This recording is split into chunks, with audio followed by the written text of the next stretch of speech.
Nun. Par la plume et ce qu'ils écrivent. Toi, Mohammed, n'es pas, par la grâce de ton Seigneur, un possédé. Et il y aura pour toi, certes, une récompense jamais ininterrompue. Et tu es certes d'une moralité imminente.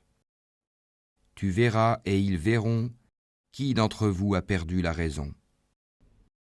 C'est ton Seigneur qui connaît mieux ceux qui s'égarent de son chemin, et il connaît mieux ceux qui suivent la bonne voie. N'obéis pas à ceux qui crient au mensonge. Ils aimeraient bien que tu transiges avec eux afin qu'ils transigent avec toi. Et n'obéis à aucun grand jureur méprisable, grand diffamateur, grand colporteur de médisance, grand empêcheur du bien, transgresseur, grand pécheur, au cœur dur, et en plus de cela bâtard. Même s'il est doté de richesses et de nombreux enfants, quand nos versets lui sont récités, il dit des contes d'anciens. Nous le marquerons sur le museau, nez. Nous les avons éprouvés comme nous avons éprouvé les propriétaires du verger qui avaient juré d'en faire la récolte au matin, sans dire si Allah le veut. Une calamité de la part de ton Seigneur tomba dessus pendant qu'il dormait, et le matin ce fut comme si tout avait été rasé. Le lendemain matin, ils s'appelèrent les uns les autres. Partez tôt à votre champ si vous voulez le récolter. Ils allèrent donc tout en parlant entre eux à voix basse. Ne laissez aucun pauvre y entrer aujourd'hui. Ils partirent de bonne heure, décidés à user d'avarice envers les pauvres, convaincus que cela était en leur pouvoir.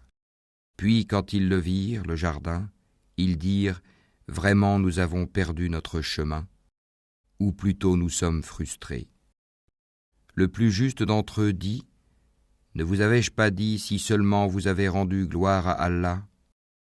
Ils dirent « Gloire à notre Seigneur, oui, nous avons été des injustes. » Puis ils s'adressèrent les uns aux autres, se faisant des reproches.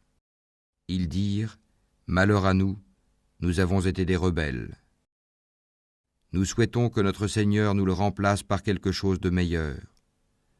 Nous désirons nous rapprocher de notre Seigneur. » Tel fut le châtiment, et le châtiment de l'au-delà est plus grand encore, si seulement ils savaient. Les pieux auront auprès de leur Seigneur les jardins du délice. Traiterons-nous les soumis à Allah à la manière des criminels ? Qu'avez-vous ? Comment jugez-vous ? Ou bien avez-vous un livre dans lequel vous apprenez qu'en vérité vous obtiendrez tout ce que vous désirez ? Ou bien est-ce que vous avez obtenu de nous des serments valables jusqu'au jour de la résurrection, nous engageant à vous donner ce que vous décidez ? Demande-leur qui d'entre eux en est garant.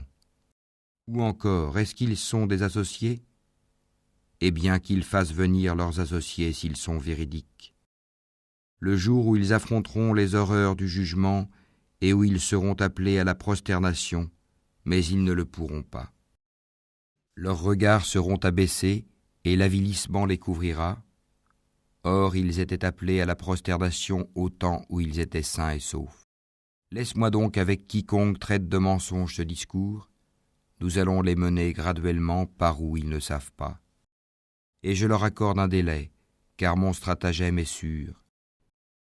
Ou bien est-ce que tu leur demandes un salaire, les accablant ainsi d'une lourde dette ? Où savent-ils l'inconnaissable ?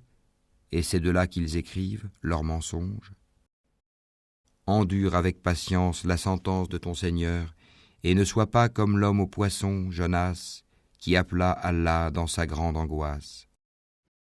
Si un bienfait de son Seigneur ne l'avait pas atteint, il aurait été rejeté, honni sur une terre déserte.